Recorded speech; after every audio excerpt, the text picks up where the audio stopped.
يا شاعر شاعر. حسن. انا شاعر.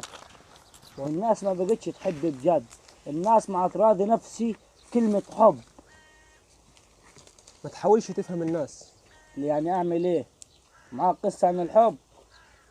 طنش الموضوع ده وما تحاولش تفهم الناس يا حسن. طب قلنا قصة يعني. هسمع قصيدة قول. تحت مسمى نهارك ليل. تمام.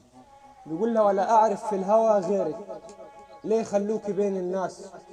ولا بعدك داري أنا مين، ليه عزلوك من بين الناس؟ اهدي كده وكفاية طيرك، ما احناش آخر اتنين. معلش مش بيدي سيرك، لكن هحب منين؟ أنا من العشاق اللي دابت واتظلمت، عديني أنا فيهم، وعدد الشعراء اللي في حبك اتفرمت، وانت قادرة تنسيهم. حبي وما تستهتريش بالحب كتير، وبزيادة دموع على نفسك، اللي جاي أحلى من التفكير. عالدوام أنا فاكر اسمك، ليه خلوك بين الناس؟ ما تستهتريش بالحب كتير، لغرورك عطاني الخير، ولا شفنا في ذهبك ناس.